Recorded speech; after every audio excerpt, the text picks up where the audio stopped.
এটা ছিল কেবল একটি নিয়ম রক্ষার ম্যাচ, আর সেটাই শেষ পর্যন্ত কঠিন পরিস্থিতির মধ্য দিয়ে কাটাতে হলো সূর্যদের। সুপার ফোরের শেষ ম্যাচে শ্রীলঙ্কাকে শেষ পর্যন্ত সুপার ওভারে হারিয়ে ম্যাচ জিতল ভারত।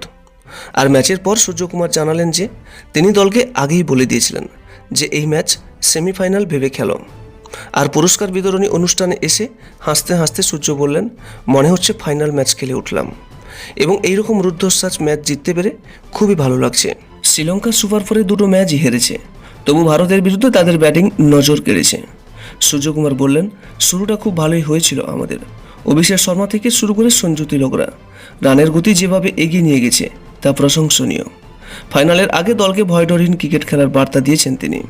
তার মতে দলের প্রত্যেক ক্রিকেটাররা নিজেদের পরিকল্পনা কাজে লাগাক, স্বচ্ছ ধারণা নিয়ে খেলতে নামুক, কোনো রকম ভয় ছাড়া। এটাই সবচেয়ে গুরুত্বপূর্ণ, যে নিজেকে পুরোপুরি খেলার মধ্যে বিলিয়ে দেওয়া। এবং ফাইনালের আগে আর অনুশীলনে নামতে চান না বলে জানিয়েছেন অধিনায়ক সূর্যকুমার। তিনি বলেন, একটা দিন পুরো বিশ্রাম নিয়ে পরের দিন পুরো তরতাজা হয়ে মাঠে নামতে চাই। আর কোন দল হবে এশিয়ার সেরা দল, ভারত নাকি পাকিস্তান? আপনার একটি মূল্যবান মন্তব্য কমেন্ট করবেন। আর ভিডিওটি ভালো লাগলে একটা লাইক করবেন এবং আপনার কাছের মানুষদের কাছেও শেয়ার করবেন। এবং নিয়মিত এরকম আপডেট পেতে আমাদের এই চ্যানেলটিকে অবশ্যই সাবস্ক্রাইব করে রাখুন। সর্বদা সুস্থ থাকবেন এবং ভালো থাকবেন। নমস্কার।